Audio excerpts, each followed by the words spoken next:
mostrar que hay leyes en el mundo de la física que inevitablemente están operando y que estas reglas establecidas funcionan de manera independiente a si una persona cree o no en las mismas.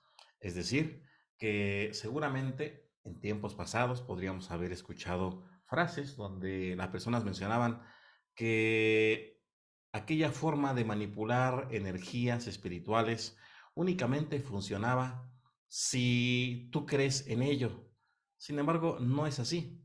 Es decir, creer o no creer no nos exenta de poder ser de una u otra forma, ser adheridos o afectados de alguno de estos campos vibracionales que se encuentran en nuestro entorno. Bien, es inevitable, inclusive en algún momento eh, teníamos nosotros dudas, ¿verdad? De por qué razón sentíamos determinado tipo de rechazo hacia algún grupo de personas de forma muy específica, que inclusive aún hoy en día usted se puede dar cuenta de que si se encuentra en un entorno laboral, habrá personas con las que inmediatamente desde el momento en el que usted cruza camino con ellos, se comienzan a llevar muy bien, hay una gran empatía, pero hay otras personas que definitivamente, aunque ha pasado mucho tiempo, hay algo que genera un campo de repulsión, no permite la cercanía. No solamente usted lo percibe, también la otra persona. ¿Por qué razón? Bueno, pues porque todos estamos constituidos de formas en las que tenemos que aprender a relacionarnos con estas almas que también vienen a aprender junto con nosotros acerca de el amor al prójimo. Bien, y bueno, pues hablando precisamente de esos campos de repulsión, es que nosotros podemos encontrarnos con otro tipo de emanaciones que hemos leído como advertencia directamente en la Torá sobre los momentos en los que el pueblo de Israel estaría entrando a conquistar diferentes naciones, por ende también estaría conviviendo y compartiendo o intercambiando seguramente la cultura que se está desarrollando en aquellas naciones. Y en algunos momentos decía Boreolam que tuviesen cuidado de no generar una mixtura con estas otras naciones.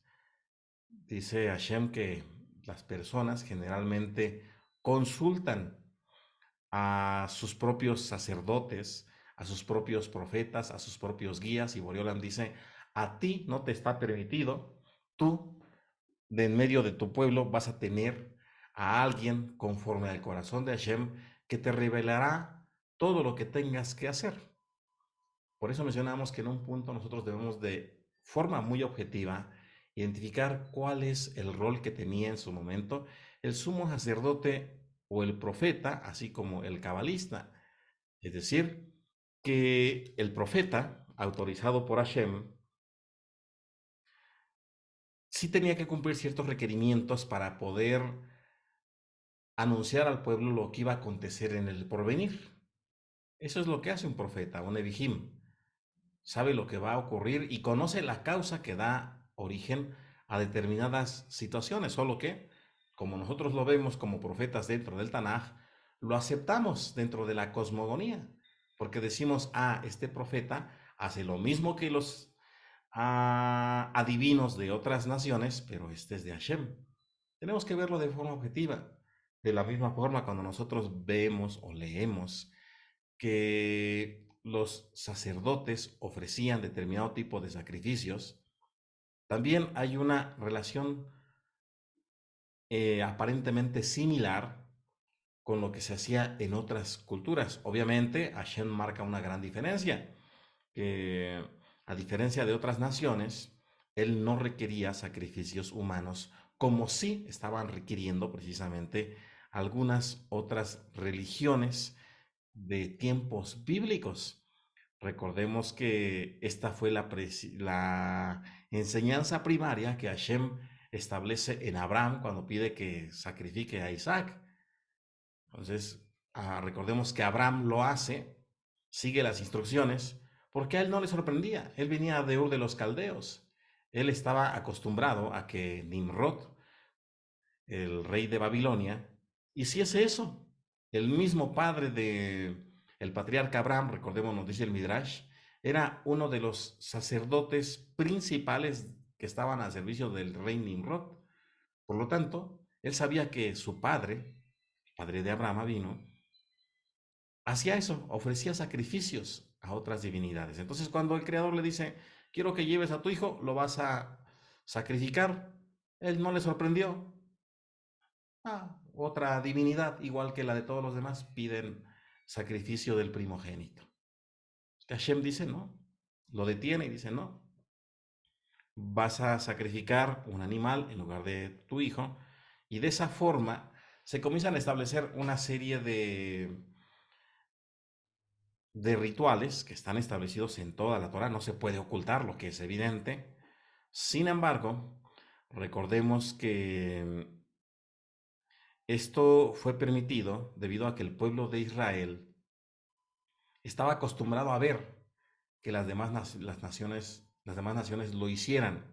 Entonces, Hashem, para evitar que el pueblo de Israel utilizase la frase de hasta no ver, no creer, pues permitió momentáneamente hacer uso de estos rituales, que sí cumplían una función.